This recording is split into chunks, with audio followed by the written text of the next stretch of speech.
hello, Save Promise Clubs from all across the country. I am Evelyn Bailey, one of your Know the Signs account managers, and I am here to remind you about our next National Call to Action Week, Say Something Week, March 2nd through the 6th. Our National SAVE Youth Advisory Board members recently had a great conversation about Say Something Week, and they really want to encourage you, engage you, and empower you to join us for the most impactful Say Something Week yet. Thank you everybody for being here. Really excited to be talking with you all about Say Something Week coming up. Exciting time, yes. And just want to start the conversation really off by anyone that would maybe like to share why Say Something is important. If somebody has like maybe a story that is impactful as to why this is important to you or your club or your school, I'd love to hear why Say Something matters for you or your school, your club. So I believe that Say Something is really influential and important because I grew up as a youth within school without really anyone to talk to. I did exhibit some signs that should have been advised or should have been taken care of, but I had to deal with it myself. So I feel that it's nice to be able to notice and to actually be able to advocate for somebody else, because youth advocacy does really do well when it comes to helping out another person. And sometimes when it comes to dealing with things, not everyone is very open to it, or they want to really be helped in certain fashion or different ways. So I think it opens your mind up and helps you to be more informative of the things that may go on within your community and in your school. So do you feel that Say Something Week for your school has helped not only you create an opportunity for others to learn and to be aware, but it's also helped create a culture where people are becoming educated and knowing what those things are to look out for, and then actually feeling empowered to say something? Yes, definitely, because my school is a Title I school, meaning that it has a lot of underprivileged kids. So dealing with underprivileged communities, a lot of kids tend to fend for themselves and only care about the groups that they assimilate into or identify with. So having these different activities and different lectures that we have going on makes it more collaborative in a sense, and it helps them to actually identify that there are other people in the school community, within workplaces or anything else that may be like them, or maybe dealing with things that they may deal with, so that they can help each other and nurture each other to be better people together. That's wonderful. Thank you for sharing that. No That's problem. great. Yes, would anybody else like to share? Trinity. Well, I think Say Something is one of the most important things, and I think it really does save lives. And I know a lot of people at my school, they do struggle with mental illness, and we've all had to learn how to report people and how to go about it. And we've all also struggled with that fear. If I report this person, what will happen? Will they be my friend? And I think Say Something really teaches us, it really doesn't matter if that person's going to be your friend in the end. It really matters if they're going to be okay. And it really spreads that, and it creates a culture as if their life is more important than our popularity. And I know, me personally, I wouldn't be here if someone hadn't said something. And I'm really grateful that someone did, even if in the moment I was mad and I felt like I couldn't trust anybody. I'm here now and I'm alive, and I'm a lot happier than I was when someone wasn't saying something and when I was afraid to speak up. Thank you for sharing. Yes. Thank you, Kaylee. Please share. I think another important thing with Say Something is the fact that we know that all these school shootings and problems as such are going on in the world, and I think Say Something is a way to empower all students. But personally in high school, I feel like I have more of a voice because I know this program, and now you're not being told of the situation and then that's it. You just have to watch it happen to wherever it is, but you know the situation, and then you feel you're empowered to actually do something. So it stops from just being a bystander, but actually getting the courage to stand up for something. So I just want to add on to that, because in my school, I've seen a lot of problems like mental health or jokes about like suicide or gun violence that have been normalized. And I think like Say Something kind of shows like you are supposed to say something about those things. You're not supposed to let it like go through and just like it's okay and I shouldn't really say anything because maybe he's just joking around, like really joking around.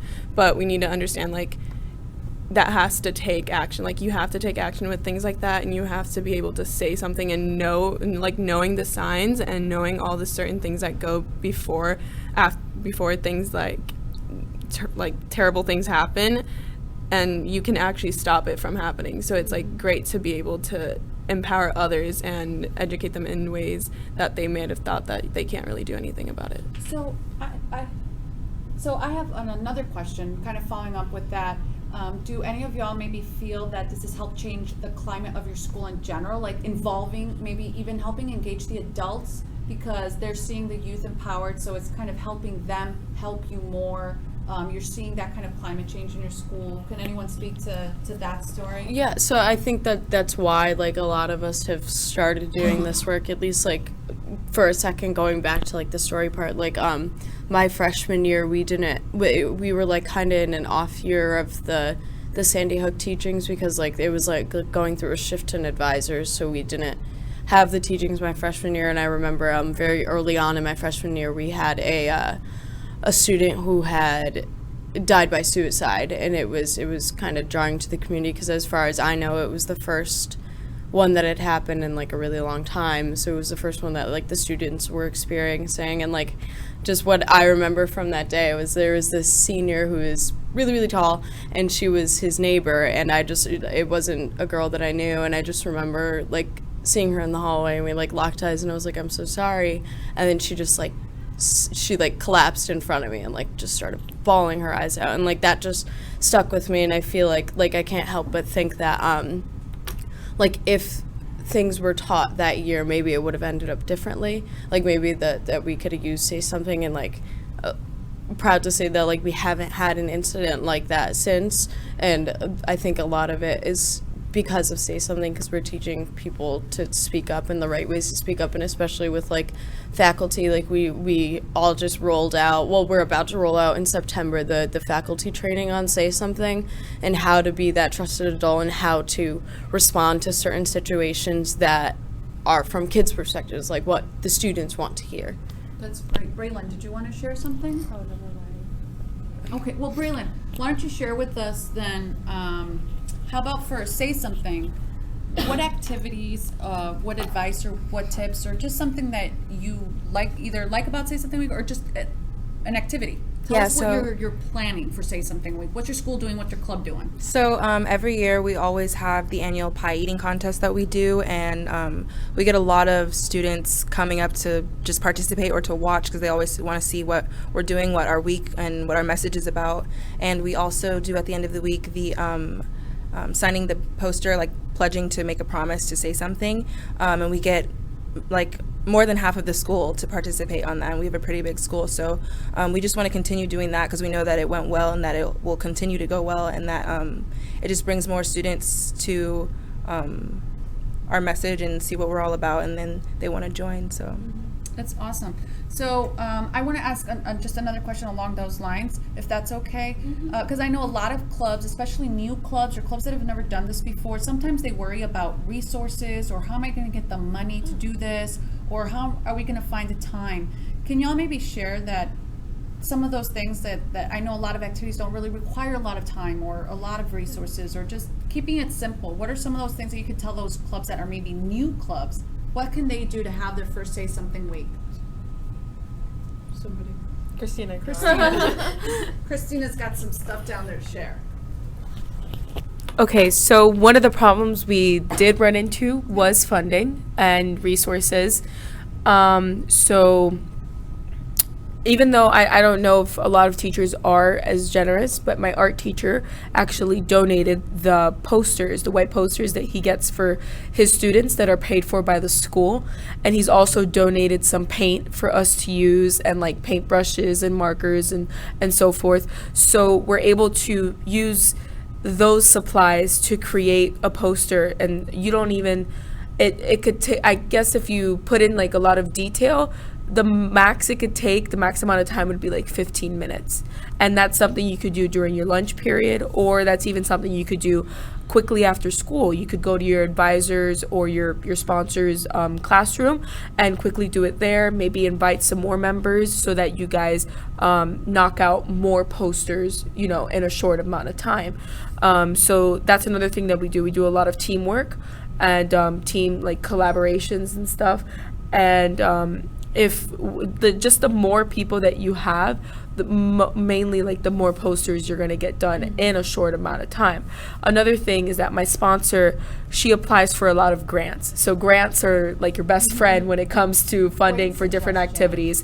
Our school actually just got a $1,000 grant from the education fund, and it's specifically for activities regarding Say Something and regarding National Youth Violence Prevention Week and regarding the Marjorie Stoneman Douglas Remembrance Day. So we're going to be doing a lot of activities in the upcoming year, and we will have the funding for that because of that grant. So just, my tip would be like to just look online, look for different like resources and opportunities and things that you can apply for, and don't discourage yourself and say, oh, I don't think we're going to get it as a club. Still apply for it, because that chance of it being yes is 50%. So, you got a 50% chance of it being yes, and that's a pretty good odds. So, yes, here. I think another thing clubs can do is actually look to the community.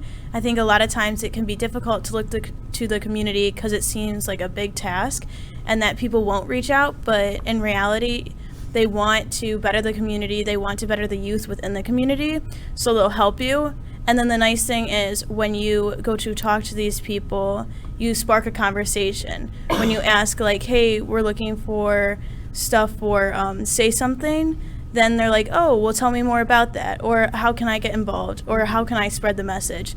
So looking within your community to not only build your school community, but rather like the greater community.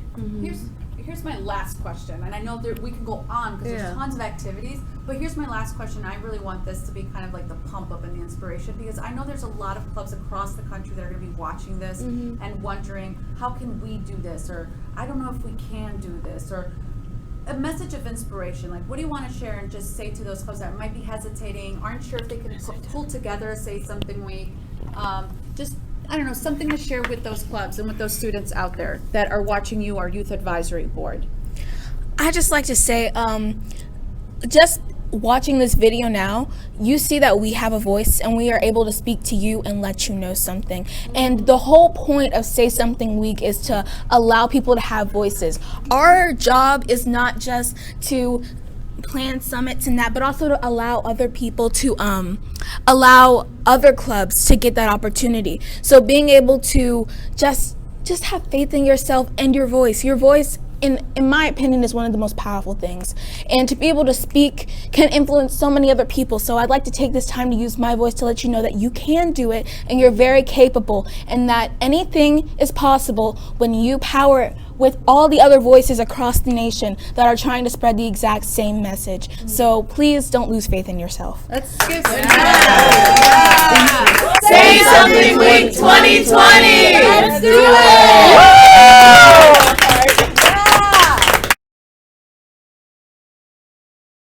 Remember, we're here as a resource for you, your community, and your schools. Thank you for everything you do.